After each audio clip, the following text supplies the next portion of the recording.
함께 볼 말씀은 신약성경 요한일서 4장 7절에서 8절까지의 말씀입니다.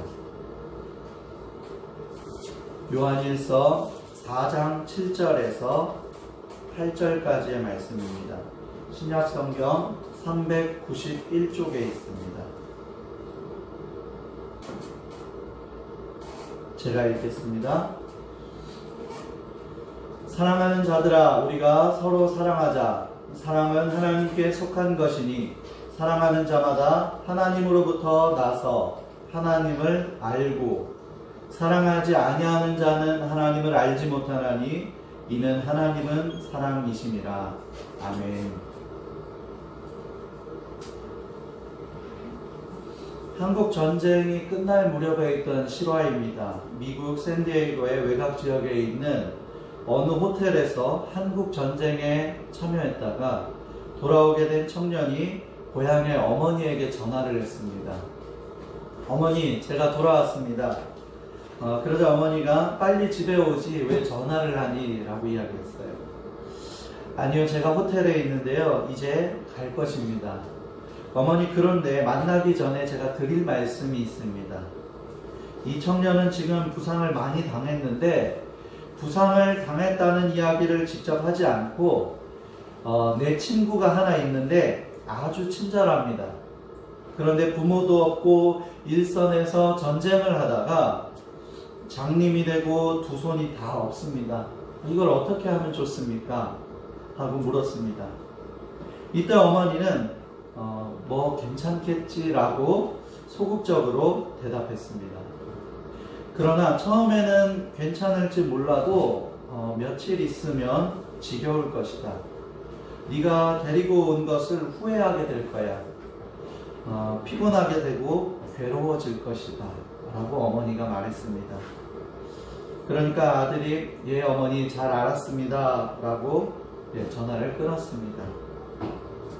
그 다음날 해군 본부로부터 그 어머니한테 전보 한 장이 날아들었습니다. 당신의 아들이 호텔 12층에서 투신 자살했습니다. 그 부상당한 청년은 어머니의 마지막 말, 곧 지겨워질 것이다 라는 말에 진정한 사랑을 기대했던 마지막 신뢰의 대상으로부터 버림을 받게 되었다고 생각한 것입니다.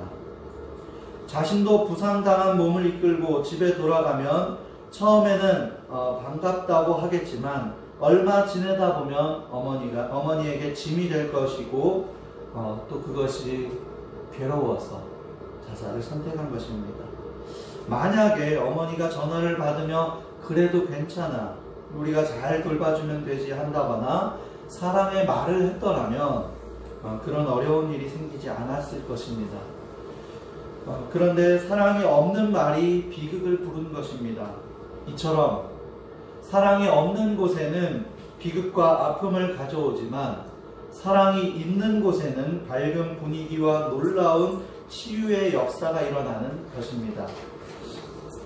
우리는 성탄을 기다리며 지난 대강절에 지난 3주 동안에 첫 주에는 감람나무의 새 잎사귀, 그래서 영적인 민감함을 회복해야 합니다 라는 말씀을 들었고요. 둘째 주에는 하나님과 동행함으로 청결한 양심을 가져야 합니다 라는 말씀을 들었습니다.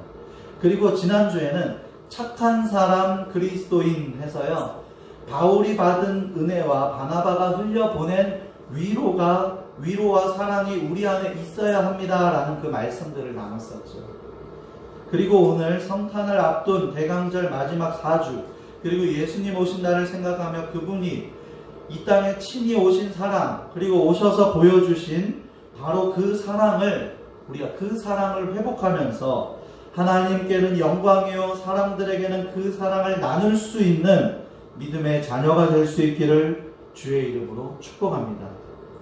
오늘 본문 말씀의 기록입니다. 사랑하지 아니하는 자는 하나님을 알지 못하나니 이는 하나님은 사랑이심이라. 진심으로 사랑이 가득한 꿈꾸는 교회가 되기를 간절히 소망합니다. 그래서 꿈꾸는 교회에서 함께 예배드리고 꿈꾸는 교회에서 함께 제단을 쌓아갈 때에 이 재단에서 놀라운 치유와 회복이 일어나기를 간절히 소망합니다. 사랑의 법칙은요, 교회에도, 가정에도, 일자리에도 어느 곳에나 적용되는 법칙입니다. 사랑이 없으면 상처가 생기고 힘이 들고 지칩니다. 그런데 사랑이 있으면 어느 곳에를 가든지 장소가 중요하지 않습니다. 감동의 이야기가 끊이지 않습니다. 아울러 사랑을 통하여서 엄청난 회복의 이야기들이 끊임없이 들려지게 될 것입니다. 인터넷에서 한 감동의 이야기를 읽은 적이 있습니다. 100년을 기약하면서 달콤한 연애를 하던 두 연인의 꿈은 너무나 큰 희망에 부풀어 있었습니다. 남자는 결혼을 위해서 아파트를 준비했고 여자는 새 아파트에 맞는 혼수품도 알아놓았습니다. 그렇게 희망이 부풀어 결혼 준비를 하던 때에 여자 아버지가 사업에 실패를 하여 회사의 문을 닫았습니다. 그 충격으로 여자의 아버지는 병원에 입원하게 됐습니다. 결혼을 한 달 앞둔 어느 날 남자는 여자의 손을 잡고 아픈 고백을 하는 것이었습니다. 자기가 보여주었던 새 아파트는 사실 자기의 것이 아니었다는 것입니다. 여자도 사실 새 아파트에 가져갈 혼수품을 살 수 없는 형편이었기에 그 말을 그렇게 실망하지 않았습니다. 그들은 어렵게 단칸방에서 신혼살림을 차렸습니다. 그런데 남자의 월급이 결혼 전에 이야기하던 것과 비교해 볼 때 조금 적었습니다.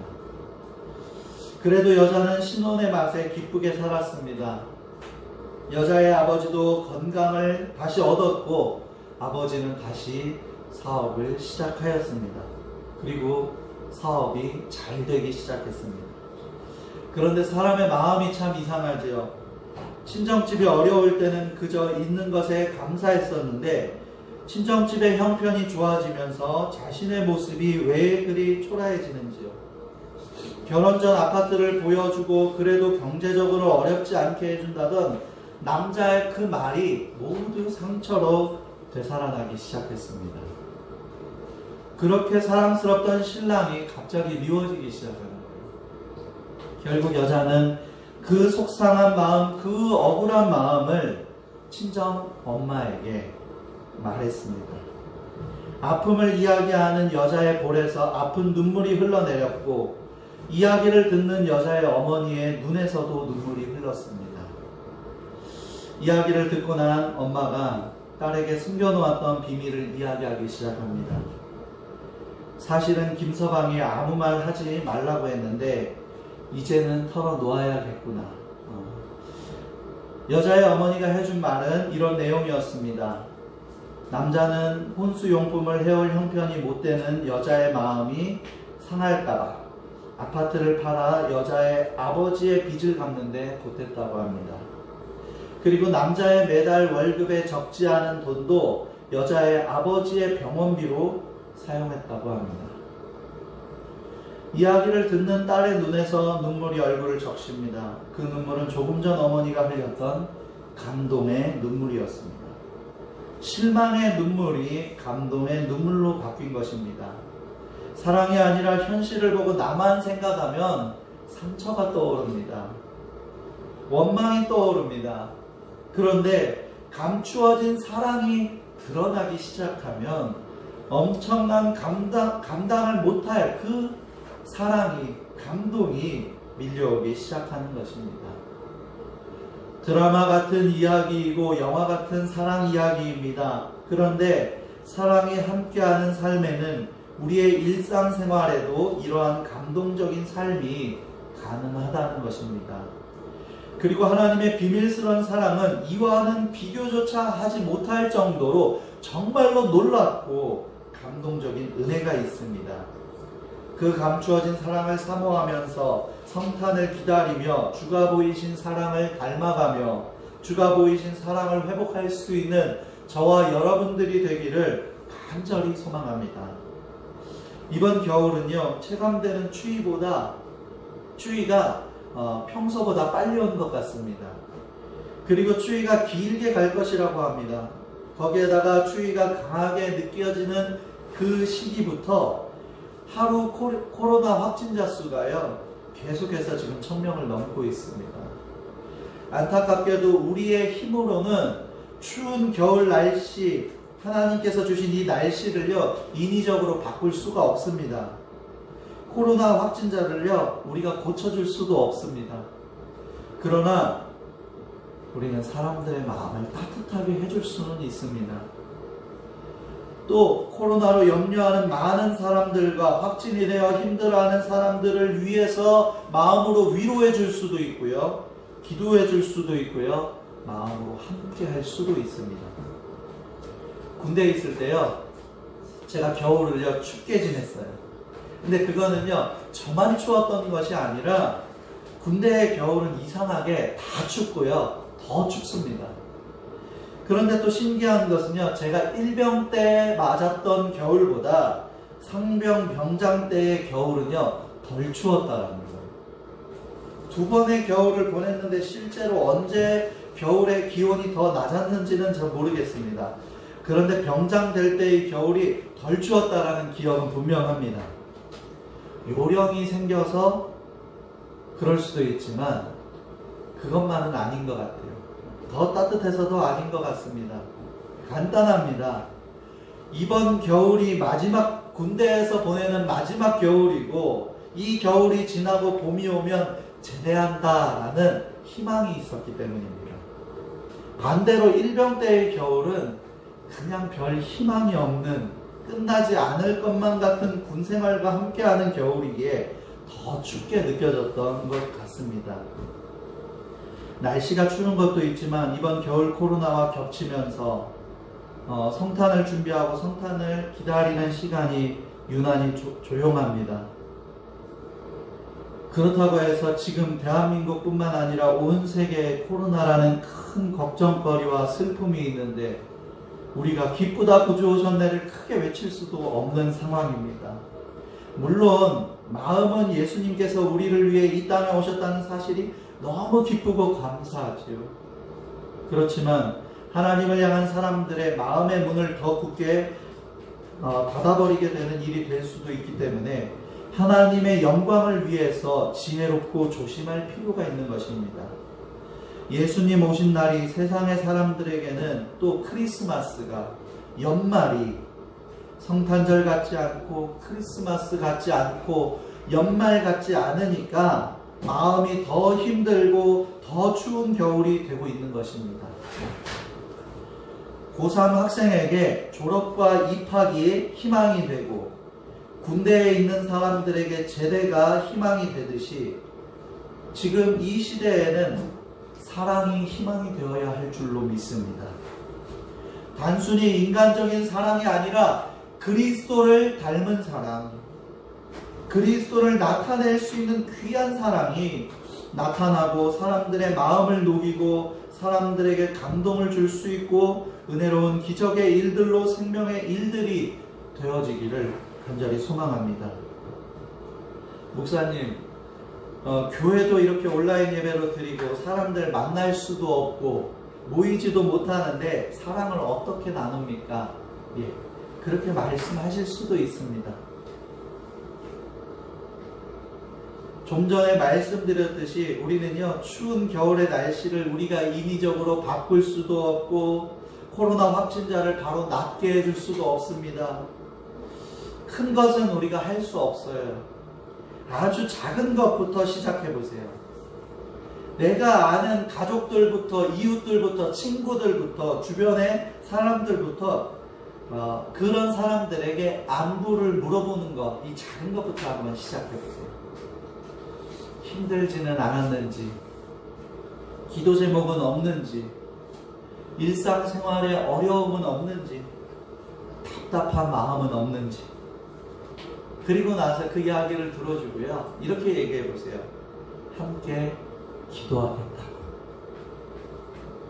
부정적인 이야기들이나 소식들로 가득한 현 시대에 작지만 따뜻한 사랑으로 한번 움직여 보자는 것입니다. 이번 주에 말씀을 준비하면서 저도 한번 해봤습니다. 교회 앞에서 저와 서로 얼굴만 알고 있는 분과 우연히 이렇게 지나가다가 만났어요. 그래서 잠시 이야기를 나누는데요. 힘드시지 않으냐고 물어봤습니다. 그러니까요, 그분이 뭐라고 대답하는지 아십니까? 예, 교회 때문에 더 답답하고 더 힘들대요. 예, 물론 목사님 교회는 안 그러겠지만요 라고 말은 하지만 다른 말을 해야 하는데 특별한 말이 떠오르지가 않았습니다. 그때요, 이렇게 말씀을 드렸습니다. 제가 특별히 도와드릴 일이 없습니다. 그렇지만 항상 건강하시도록, 가정이 행복하도록 저희가 함께 기도하겠습니다 라고 했습니다. 그럼 그분이 뭐라고 했을까요? 아유, 교회 때문에 힘드니까요, 목사님 기도는 됐습니다 라고 할까요? 아닙니다. 뭐 그런 분이 계실 수도 있겠지만 이렇게 대답하더라고요. 목사님 고맙습니다 라고 하시는 것이었습니다. 샤프먼의 통행금지라는 시가 있습니다. 나는 내 가슴 현관에다가 통행금지라고 썼네. 그러나 사랑은 지나가면서 웃었네. 나는 어디든지 들어간다네. 사랑. 우리는 어떠한 상황 속에서도요, 사랑할 수 있습니다. 그리고 할 수 있어야 합니다. 우리가 사랑하지 못할 때는 환경이 열악하고 주변의 시선이 좋지 못하고 비난이 있고 비난이 많아서가 아닙니다. 내 안에 사랑이 없어서입니다. 믿음 생활하시는 분 중에 나는 원래 사랑이 없는 사람이라서 그렇습니다, 이렇게 얘기하시는 분도 제가 많이 만나봤습니다. 예, 원래는 그럴 수 있을지 모릅니다. 그러나 우리가 주님을 믿는다면 우리는 사랑해야 하는 것입니다. 오늘 본문 말씀 다시 한번 읽겠습니다. 사랑하는 자들아, 우리가 서로 사랑하자. 사랑은 하나님께 속한 것이니 사랑하는 자마다 하나님으로부터 나서 하나님을 알고, 사랑하지 아니하는 자는 하나님을 알지 못하나니 이는 하나님은 사랑이십니다. 하나님을 더 잘 알고 더 잘 믿고 싶으십니까? 그렇다면요, 우리는 더 사랑해야 합니다. 사랑하지 아니하는 자는 하나님을 알지 못한다고 했습니다. 이는 하나님이 사랑이시기 때문이라고 했습니다. 내 방법대로의 사랑에는 한계가 있습니다. 사랑하기 어렵습니다. 주가 나를 사랑하신 사랑을 배워야 합니다. 그리고 그 사랑을 기억해야 합니다. 그 사랑으로 사랑해야 하는 것입니다. 하나님의 이름으로 사랑하고 하나님 때문에 사랑하며 살아간다면 우리들에게 남는 것은 주님의 칭찬이요 주의 영광일 것입니다. 사람들이 보기에 작은 사랑이라도 괜찮습니다. 하나님의 이름으로 사랑을 실천해가며 살아가시는 꿈꾸는 교회 성도님들이 되시기를 간절히 권면합니다. 바보 같다는 말을 들을 수도 있습니다. 손해라고 생각할 수도 있습니다. 하지만 반드시 기억하시기 바랍니다. 예수님이 그렇게 하셨다는 사실을, 다른 사람이 아니라 반드시 하나님께서 사랑하며 살아가는 가운데에 우리를 만져주실 것이고, 사랑하며 살아가는 가운데에 하나님과의 관계가 이전과는 비교조차 되지 않을 정도로 가까워질 것입니다. 감당 못할 사랑 억지로 하자는 것이 아닙니다. 할 수 없는 사랑을 해보자는 것도 아닙니다. 하나님 안에서 하나님이 원하시는 대로 사랑하며 살아가기를 결단하시고 작은 부분에서부터 실천하며 살아가기를 부탁드립니다. 교회 안에, 가정 안에, 일자리에 가는 모든 발걸음마다 하나님의 사랑으로 가득 채워질 때에 우리는 손해보는 것이 아니라 사랑으로 채워주시는 하나님을 우리는 체험하게 될 것입니다. 지난주의 말씀에서 바울이 받은 은혜와 바나바가 전하는 사랑과 위로가 만났을 때에 그리스도인이라 불리워지는 감동적인 사건이 있었듯이 주께 받은 사랑이 나에게서 끝나는 것이 아니라 전달하고 전해지는 사랑이 될 때에 더 큰 감동과 사랑의 감격이 될 줄로 믿습니다. 하나님의 사랑 안에서 큰 기쁨과 감동을 맛보시는 저와 여러분들이 되기를 간절히 기도합니다. 사랑으로 소문난 교회, 꿈꾸는 교회와 사랑으로 소문난 성도, 꿈꾸는 교회의 모든 성도들이 되기를 간절히 축복합니다. 아멘. 기도하겠습니다. 사랑과 은혜가 풍성하신 하나님, 참 감사를 드립니다. 하나님, 이 성탄을 기다리며 우리가 기도했던 것처럼 영적인 민감함이, 주님과 동행함으로 청결한 양심이 우리 안에 내가 받았던 은혜와 다른 이들에게 전달하는 위로와 사랑이, 그리고 무엇보다도 주를 닮은 사랑이 우리 안에 회복되어지기를 간절히 구합니다. 대강절 4주 동안 우리가 말씀을 들었던 이 말씀의 내용들이 우리 안에 새겨져서 이것이 하나님께는 영광이요 많은 사람들에게는 선한 영향력이 되게 하여 주시옵소서. 날씨가 춥고 코로나 때문에 힘들고 답답하지만 사랑 때문에 감동이 되고 감격이 있는 겨울이 되게 하여 주시옵소서. 항상 함께 하실 주님을 높이 찬양드리며 감사드리며 예수님의 이름으로 기도합니다. 아멘.